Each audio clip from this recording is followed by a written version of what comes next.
வடக்கே இல்லை, தெற்கே இல்லை, கிழக்கே இல்லை, மேற்கே இல்லை. எந்த திசையில் யார் ஆட்சிக்கு வந்தாலும் தமிழை அழிக்க முடியாது.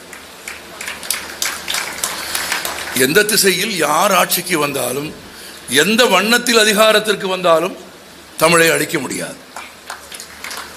தமிழை எவராலும் அழிக்க முடியாது, தமிழர்களை தவிர.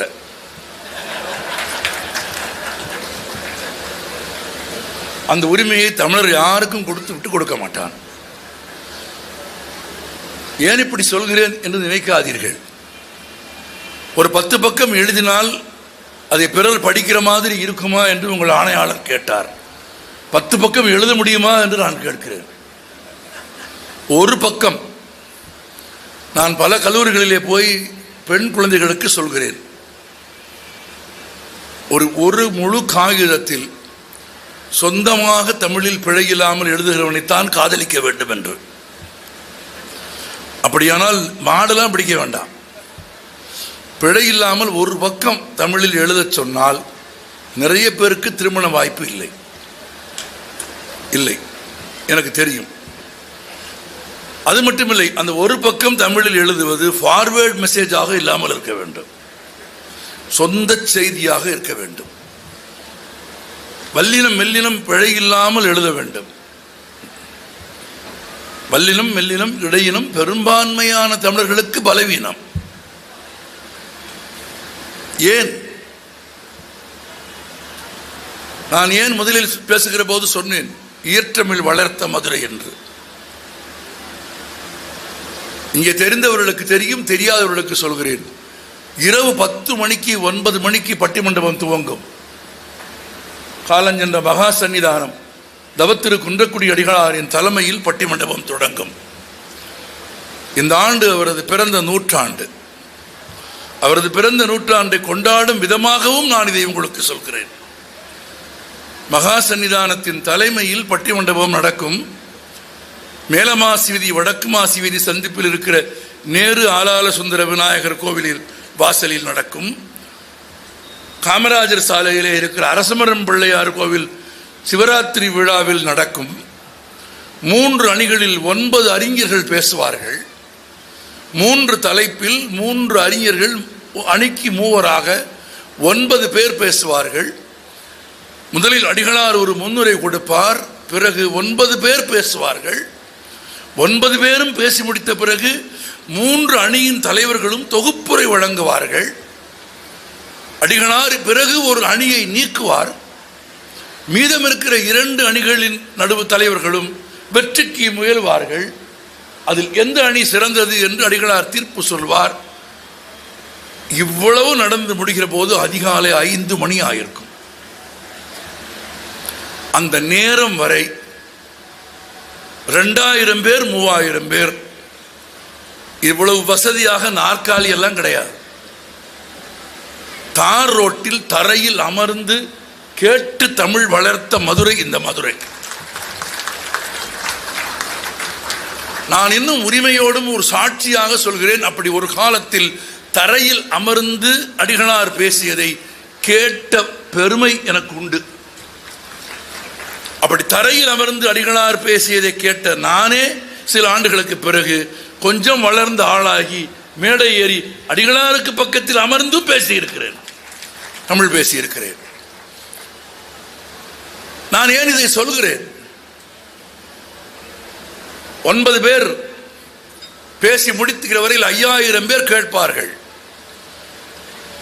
நான் சினிமாக்காரன், சினிமா துறையில் இருந்து வந்திருக்கிறேன்.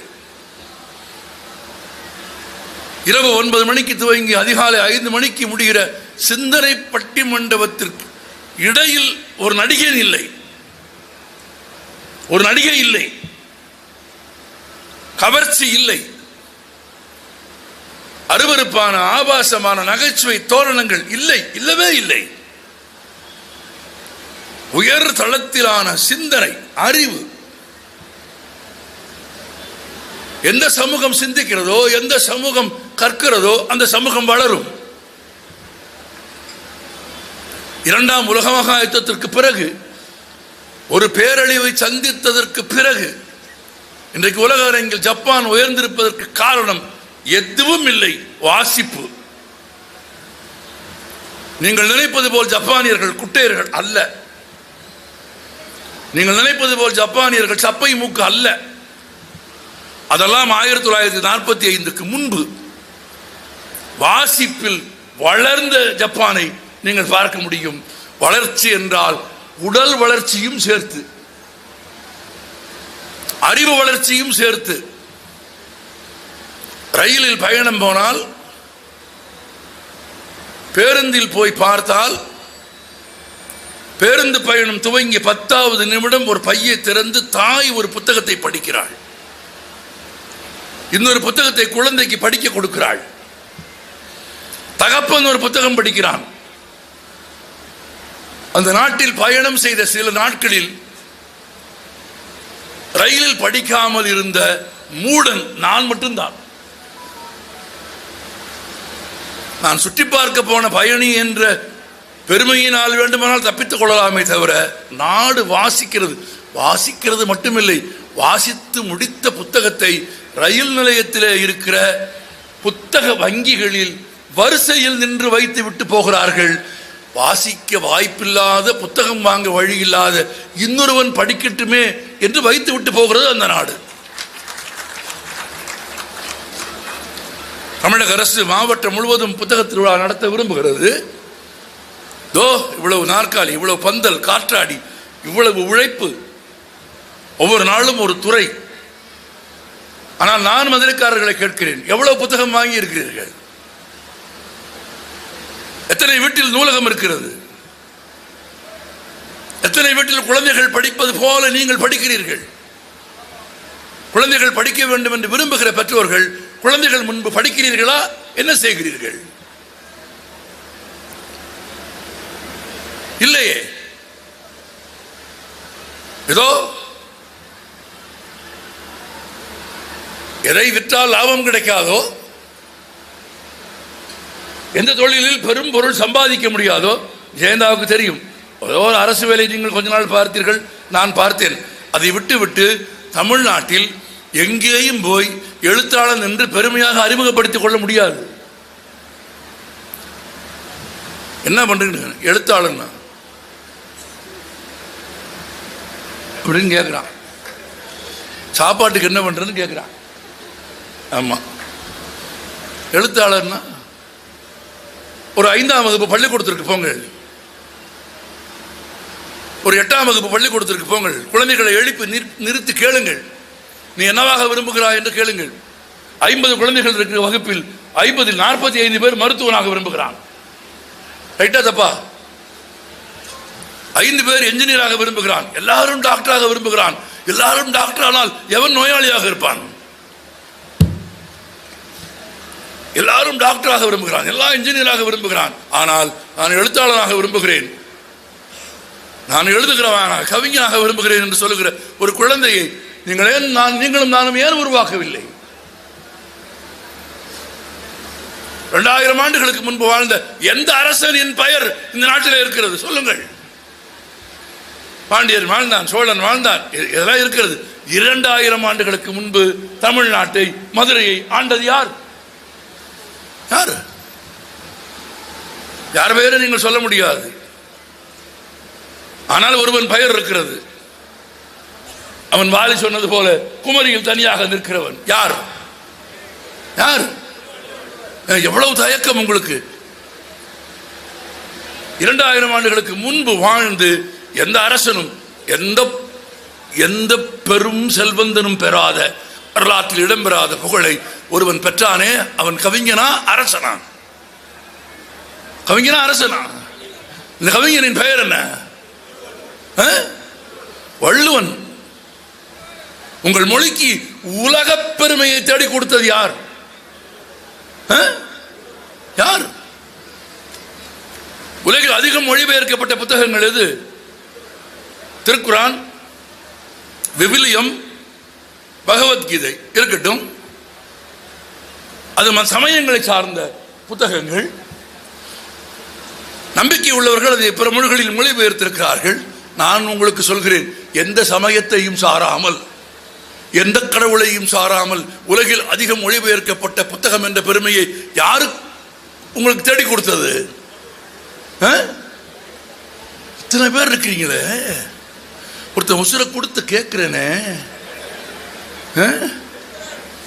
எவ்வளவு இருக்கும் உங்களுக்கு? யார் அது? சொல்லுங்க. நான் எல்லா ஊர்லயும் சொல்ல வைக்கிறேன், எல்லா ஊர்லயும் சொல்லணும்னு விரும்புறேன். ஏன்னா எல்லாரும் பேச வரவனுக்கு தான் பொறுப்பு இருக்கு, கேட்க வரவருக்கு அப்படி இல்லை. புத்தன் சொல்கிறான், உடம்பில் 9 துவாரங்கள் இருக்கிறது. இதையும் நீங்க வேறொரு கூட்டத்தை சொல்லியிருக்கீங்க. ஆமா, எல்லா கூட்டத்திலையும் சொல்லுவேன். திருக்குறள் 2000 ஆண்டுகளாக ஓதவில்லையா? ஆழ்வார்களின் பாசுரங்களையும் தேவாரத்தையும் திருவாசகத்தையும் 12 நூற்றாண்டுகளாக பாடவில்லையா? 10 நூற்றாண்டுகளாக கம்பன் புகழை பேசவில்லையா? 100 ஆண்டுகளுக்கு பிறகு பாரதியை பாடிக்கொண்டிருக்கவில்லையா? 2300 ஆண்டுகளுக்கு முன்பு பிறந்த புத்தன் சொன்ன செய்தி திரும்ப 1000 முறை சொல்லத்தானே வேண்டும். புத்தன் சொல்கிறான், உடம்பில் 9 துவாரங்கள் இருக்கிறது. 9 துவாரங்களில் இருந்து வெளிப்படும் பொருட்களும் நறுமணமற்றவையாக இருக்கிறது. எவ்வளவு அற்புதமான சொற்களை கையாளுகிறான் பாருங்கள் புத்தன். துர்நாற்றம் சொல்லல, புத்தன் துர்நாற்றம் சொல்லல. உடம்பில் 9 துவாரங்கள் இருக்கிறது. 9 துவாரங்களில் இருந்து வெளிப்படும் அனைத்து பொருட்களும் நறுமணமற்றவையாக இருக்கிறது. அடுத்த வார்த்தை புத்தன் சொன்னான், வாயிலிருந்து வரும் சொற்களாவது நறுமணம் மிக்கதாக இருக்கட்டும் என்று சொன்னான். நான் இப்போது கேட்கிறேன், 2000 ஆண்டுகளுக்கு பிறகும் தமிழன் உலகம் தலை நிமிர்ந்து நிற்குமாறு செய்த பெருமைக்குரியவன் யார்? வள்ளுவன். இது ஆச்சரியம் பாருங்கள். தமிழ்நாட்டுக்கு பெருமை சேர்த்த அவனது மாபெரும் படைப்பில் தமிழ் என்ற சொல்லே கிடையாது. தமிழர் என்ற சொல் இல்லை, தமிழ்நாடு என்ற சொல் இல்லை. உலகின் பெரும்பான்மையான மொழிகளில் மொழிபெயர்க்கப்பட்டதாலே மட்டும் அது உலக பொதுமுறை அல்ல. உலகிலே இருக்கிற பெரும்பான்மையானவர்களுக்கு அறம் சொல்லும் புத்தகம் என்பதால் மட்டும் அது உலக பொதுமுறை அல்ல. இன்னொரு விதத்திலும் அது உலக பொதுமுறை. எந்த விதத்தில் தெரியுமா? தமிழிலே இருந்து வேறொரு மொழிக்கு அதை மொழி மாற்றம் செய்துவிட்டு அந்த மொழிக்கார ஒருவனை அழைத்து, உதாரணத்திற்கு சொல்கிறேன், பிரெஞ்சு மொழியில் திருக்குறளை மொழிபெயர்த்து விட்டு ஒரு பிரெஞ்சுக்கார மாணவனை அழைத்து அந்த புத்தகத்தை கையில் கொடுத்து, அது தமிழிலே இருந்து மொழிமாற்றம் செய்யப்பட்ட புத்தகம் என்று சொல்லாமல் அவனுக்கு நீங்கள் வாசிக்க கொடுத்தால் அது தமிழிலே இருந்து வந்த புத்தகம் என்பதை அவனால் கண்டுபிடிக்க முடியாது. கண்டுபிடிக்க முடியாத அளவுக்கு 2000 ஆண்டுகளுக்கு முன்பு ஒரு புத்தகத்தை எழுதுகிற போதே அதை உலகத்தன்மை உடையதாக எவரும் படிக்க தகுந்ததாக மாற்றினான் பாருங்கள். அதனால் அது உலக பொதுமுறை. அதன் அடையாளங்களே இல்லை. தமிழர் நாகரிகம் ஒன்றுமே இல்லை. ஒரு குறள் ரொம்ப அழகாக சொன்னார், எனக்கு உடன்பாடு. கடலின் அளவு அல்ல வள்ளுவன் சொல்ல வந்தது. வள்ளுவன் சொல்ல வந்தது பண்பு. நீங்கள் கவனிக்க வேண்டும். திருக்குறளுக்கு யார் யார் உரை எழுதியிருக்கிறார்கள் என்று பாருங்கள். பரிமேழகர், நத்தர், தாமர், மணக்குடவர், காளிங்கர், வைமு கோபாலகிருஷ்ண ஐயங்கார், மு வரதராஜனார், சாலமன் பாப்பையா, கலைஞர் கருணாநிதி. நீங்கள் சொன்னது யார்? செல்வ கணபதி. இன்னும் நிறைய பேர் எழுதியிருக்கிறார்கள்.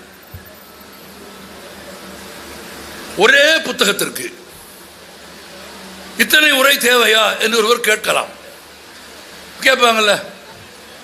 ஆனால் நுட்பம் பாருங்கள், ஒரே புத்தகம் தான் வாசிக்கிற ஒவ்வொருவருக்கும் ஒரு பொருள் தருகிறது. வாசிக்கிற ஒவ்வொருவருக்கும் ஒவ்வொரு இன்பம் தருகிறது. வாசிக்கிற ஒவ்வொருவனுக்கும் வேறொரு சிந்தனையை தருகிறது. புதிதாக ஏற்கனவே இருந்த மொழிபெயர்ப்பை விடவும் சிறந்த ஒன்றை உரையை எழுதிவிட முடியும் என்று ஒவ்வொருவரும் நம்புகிற அளவிற்கு பெரும் செல்வத்தோடு எது இருக்கிறது? திருக்குறள் இருக்கிறது. நீங்கள் ஆச்சரியப்படுவீர்கள். மலையாளத்தில் மட்டும் 7 மொழிபெயர்ப்பு. மலையாளத்தில் மட்டும் திருக்குறள் 7 டெக்ஸ்ட். அப்ப என்ன அர்த்தம்?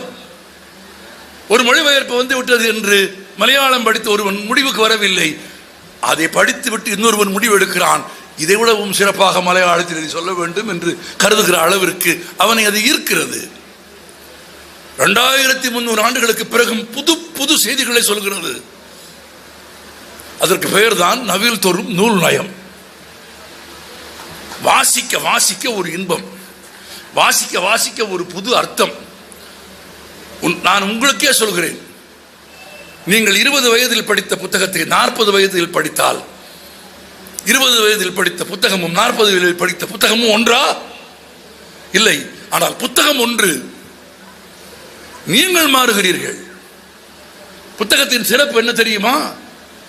புத்தகத்தின் தனிச்சிறப்பு அது மாறாது, அது அப்படியே இருக்கும். ஆனால் உங்களுக்குள் நிகழ்ந்த மாற்றத்தை அது உங்களுக்கு சொல்லிக்கொண்டே இருக்கும். 20 வயதில் நான் படித்த திருக்குறள் அல்ல இப்போது நான் படிக்கும் திருக்குறள். 20 வயதில் அல்லது 18 வயதில் என் தமிழாசிரியர் பாடம் நடத்தினார். உடுக்கை இழந்தவன் கை போலே அங்கே கடைவதான் நட்பு. இந்த குறள் எல்லோருக்கும் தெரியும்.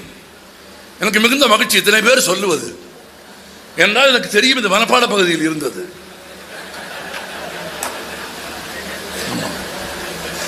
தமிழனின் மனப்பாட பகுதியை பற்றி, மனப்பாட பகுதியின் ஆற்றலை பற்றி எனக்கு தெரியும். அப்படி 8 வயதில் 10 வயதில் படித்த விஷயங்களை மயானத்திற்கு போகிறவரை தமிழன் விட மாட்டான். இப்ப பேப்பர் கையில் கொடுத்து லீவ் லெட்டர் எழுத சொல்லுங்க, நம்மால் as I am suffering from தான் ஆரம்பிப்பான். வேற மாதிரி ஆரம்பிக்கவே மாட்டான். ஏன் as I am suffering from fever ஆரம்பிக்கிறேன்னு கேட்டா, அது 8ஆம் வகுப்பு ஆங்கில துணை பாடத்தில் right a leave letter to your teacher என்று எழுதி மனப்பாடம் செய்து எழுதி 10க்கு 7 மார்க்கும் 8 மார்க்கும் வாங்கிய ஒன்றை நினைவில் வைத்துக் கொண்டு அதுக்கு பிறகு MBA முடிச்சிட்டாலும் பெரிய வேலைக்கு வந்துட்டாலும் this is a request for a casual leave அதெல்லாம் வராது. as I am suffering from தான். இது எங்க வரைக்கும் போயிருக்கு தெரியுமா? நான் பேங்க்ல வேலை பார்த்தவங்க நான் சொல்றேன், as I am suffering from my brother's marriage ன்னு எழுதுறான்.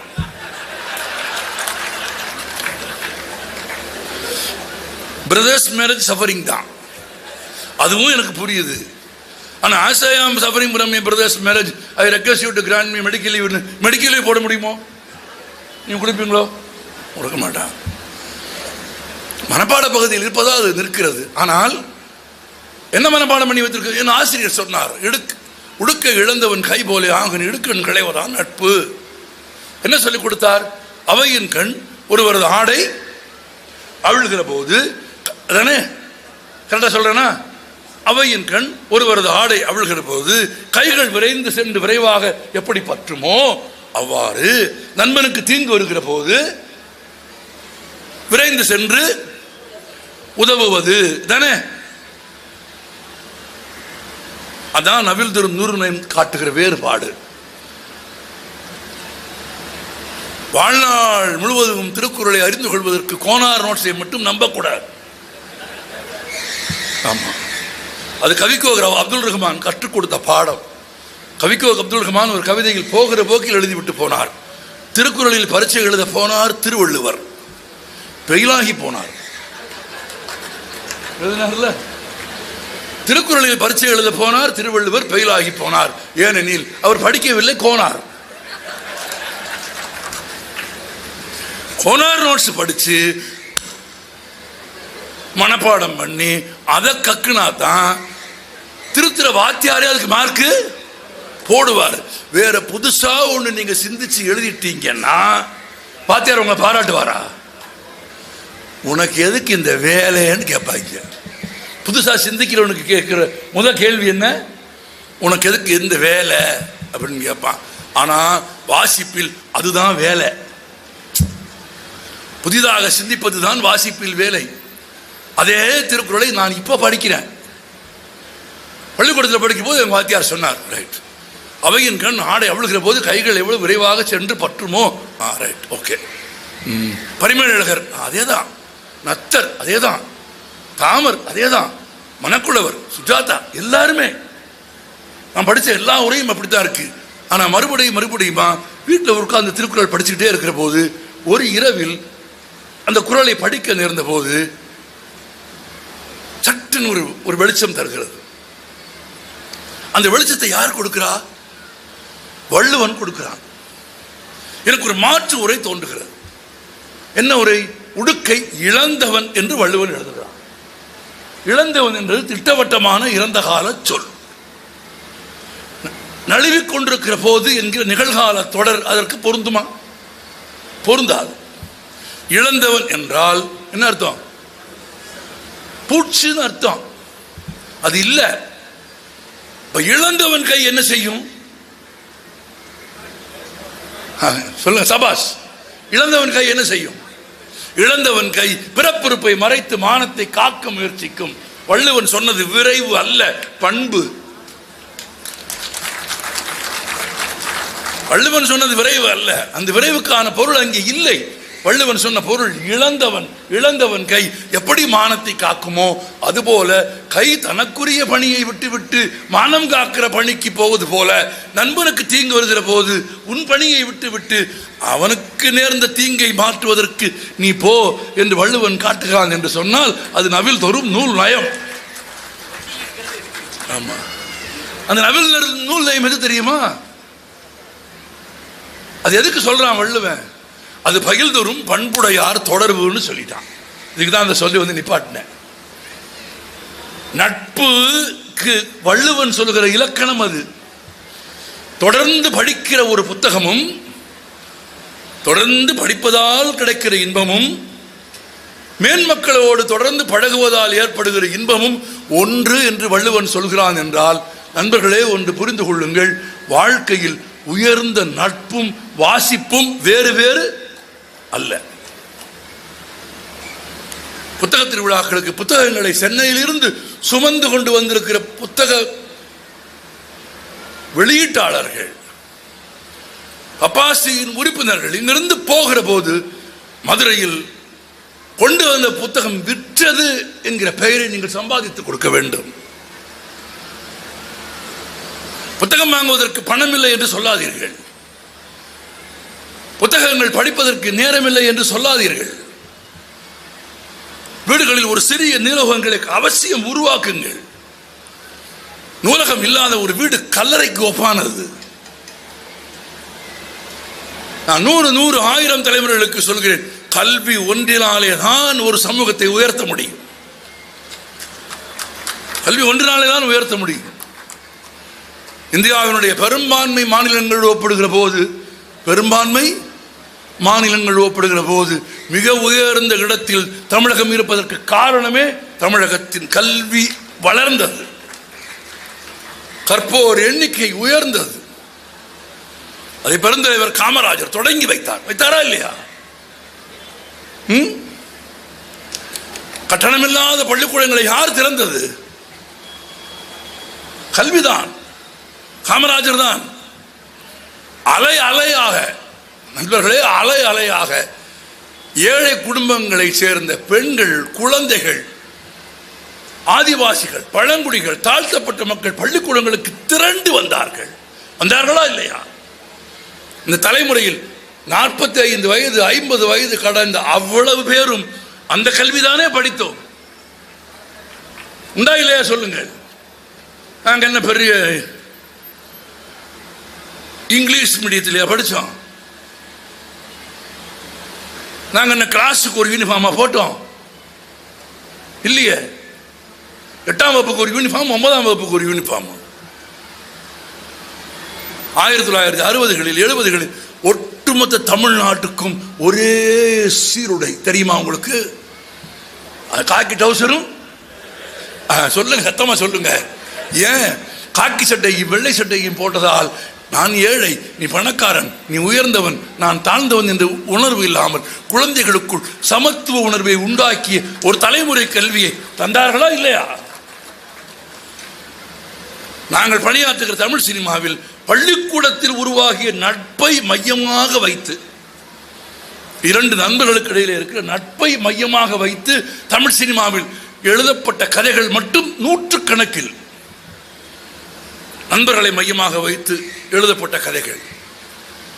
கட்டணமில்லாத பள்ளிக்கூடங்களை திறந்தும் குழந்தைகள் வரவில்லை.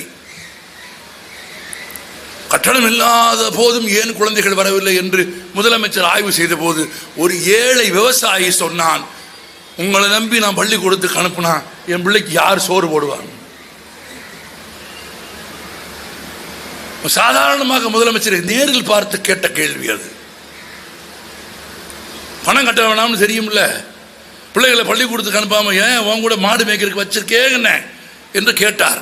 கேட்டவரை பார்த்து அவன் கேட்டான், நான் ஏன் கூட கூட்டிட்டு போனேன்னா எங்க ஆண்ட சோறு கொடுப்பாரு, என் பிள்ளை சாப்பிடும், பள்ளிக்கூடத்துக்கு போன என் பிள்ளை என்ன சாப்பிடும்னு கேட்டான். திரும்பி வந்து அன்றைக்கு துவங்கினார் மதிய உணவு திட்டத்தை. அன்றே 1,50,00,000 ரூபாய் மடிப்பிச்சை ஏந்தி தன் நீண்ட கதர் சட்டையை உயர்த்தி 100க்கும் மேற்பட்ட கல்வி சீராய்வு கூட்டங்களை நடத்தி குழந்தைகளுக்கு சோறு போடணும், காசு கொடுங்க, குழந்தைகளுக்கு சோறு போடணும், காசு கொடுங்க என்று 150 கோடி ரூபாயை வசூல் செய்து மதிய உணவு போட்டதன் விளைவாக இன்னொரு தலைமுறை கூட்டம் வந்தது. நாங்கள்தான் அந்த சோறு சாப்பிட்டவர்கள். அதில் எங்களுக்கு பெருமிதமும் கம்பீரமும் செருக்கும் உண்டு. ஒரு தலைமுறை வளர்ந்தது. அதனால் நான் அதற்கு பிறகு கூட கேட்டிருக்கிறேன், என் பேச்சை தொடர்ந்து கேட்டவர்களுக்கு தெரியும், மதிய உணவு திட்டம் சத்துணவாக மாறியதா? ஒரு முட்டை போட்டார்கள், பிறகு அது 2 முட்டை ஆனது. உங்களுக்கு ரொம்ப ஆச்சரியமாக இருக்கும், நாகராஜ், சட்டமன்றத்தில் ஒரு விவாதம் நடந்தது, யார் ஒரு முட்டை போட்டது, யார் 2 முட்டை போட்டது என்று. ஆமா, நான் அப்போது கூட்டங்களில் சொன்னேன், முட்டை கோழிதான் போடுகிறது என்று. ஆமா, இன்னொன்னும் சொன்னேன், நீங்கள் போட்டால் அது கூமுட்டையாக இருக்கும் என்று சொன்னேன். ஆனால் அப்போது ஒரு கேள்வி கேட்டேன், மதிய உணவு போடுகிறீர்கள், முட்டை போடுகிறீர்கள், மகிழ்ச்சி, ஆனால் குழந்தைகளுக்கு காலையில் பசிக்காது என்று உங்களுக்கு யார் சொன்னது என்று நான் கேட்டிருக்கிறேன். அந்த கேள்வியை தமிழ்நாட்டில் 100,000 கலையரவுகளில் கேட்டவன் நான். இன்றைக்கு தமிழக அரசு காலை உணவு தருகிறது என்றால் எந்த அரசியல் காரணங்களுக்காகவும் அல்ல, எந்த ஆதாயத்திற்காகவும் அல்ல. யாசிப்பது மேலும் தரித்திரத்தை உண்டாக்கும் என்று திடமாக நம்புகிறவன் நான். யாசிப்பது மேலும் தரித்திரத்தை உண்டாக்கும் என்று திடமாக நம்புகிறவன் நான். நான் எதையும் என் வாழ்நாளில் யாசித்ததில்லை. ஆனால் நேர்மையாக சொல்கிறேன், காலை உணவு போட்டதற்காக நான் தமிழக அரசை கொண்டாடுவேன். ஏன் தெரியுமா? இப்பவும் சொல்லுகிறேன், எதையும் எதிர்பார்த்து அல்ல, அரசியல் காரணங்களுக்காக அல்ல. பசித்து வருகிற குழந்தையின் பசி தீரும் பாருங்கள். அந்த குழந்தையாக இருந்து சொல்கிறேன், நான் அரசாங்கத்தை வாழ்த்துகிறேன். ஒரு குழந்தையின் பசி உங்களுக்கு தெரியுமா? பசி என்றால் என்னவென்று தெரியுமா? எத்தனை பேருக்கு தெரியும்? இரவு 10 மணிக்கு அல்லது 8:30 மணிக்கு 9 மணிக்கு வீட்டுக்கு போனால் உணவு தயாராக இருக்கும் என்று உத்தரவாதம் இருக்கிற நிலையில் ஏற்படுகிற பசிக்கு பெயர் பசி இல்லை. அது இரவு நீங்கள் சாப்பிட போகிற உணவுக்கான தேடல். உத்தரவாதமே இல்லாத போது ஒரு பசி வரும் பாருங்கள். அதுவும் நீ சாப்பிட்டாயா என்று கேட்பதற்கு யாரும் இல்லாத ஒரு தனி மனிதனுக்கு பசி வரும் பாருங்கள். அதனாலே தான் பாரதி கொண்டாடப்படுகிறான். வயிற்றுக்கு சோறிட வேண்டும், இங்கு வாழும் மனிதர் எல்லோருக்கும் என்று பாடியது மட்டும் பாரதியின் சிறப்பில்லை. அடுத்த வரி பாரதி பாடினான் பாருங்கள், தனி ஒருவனுக்கு உணவின்மையில். என்ன பொருள்? நீங்கள் 100,000 முறை கேட்டிருப்பீர்கள் இந்த வரியை. யார் தனி ஒருவன்? மனைவி இல்லாத, தாய் இல்லாத, தகப்பன் இல்லாத, நண்பன் இல்லாத, உறவில்லாத, யாரும் இல்லாத தனி ஒருவன். அவன் பசிக்கு உணவு தர வேண்டும். இலக்கியத்தின் நோக்கம் அதுதான். இலக்கியத்தின் நோக்கம் அதுதான். பசிப்பிணி நீக்குவதுதான். கற்றவன் தனக்கான உணவை தானே தேடிக்கொள்வானா இல்லையா? கல்வி என்ன கொடுக்கும் என்று கேட்கிறீர்கள். கல்வி என்ன கொடுக்கும்? கல்வி பிறர் வீட்டு வாசலில் போய் நிற்காத கம்பீரத்தை கொடுக்கும். கொடுக்குமா இல்லையா? கஞ்சிக்கும் உணைக்கும் உணவுக்கும் உடைக்கும் இருப்பிடத்திற்கும் யார் வீட்டு வாசலில் போய் நிற்காத கம்பீரத்தை கல்வி மட்டும்தானே கொடுக்கும். நான் சொல்கிறேன், வாசிக்காத மனிதன் சிறகு இல்லாத பறவை. வாசிக்காத மனிதன் சிறகு இல்லாத பறவை. நீங்கள் யாராக இருந்தாலும் சரி, உங்களால் பறக்க முடியாது. நீங்கள் வாழ்வதாக கூட அது பொருள் இல்லை. நீங்கள் இருக்கிறீர்கள், அவ்வளவுதான். ஒரு 19 வயசு பையன் அந்த காலத்தில் எழுதினான், ராமசாமி செத்து போனான். அது சரி, அவன் எப்போது வாழ்ந்தான்? வாழ்ந்தவர்கள் தானே சாக முடியும். வாழாதவர்கள் எப்படி சாக முடியும்? யார் வாழ்கிறவர்கள்? வாசிக்கிறவர்கள், வாழுகிறவர்கள்.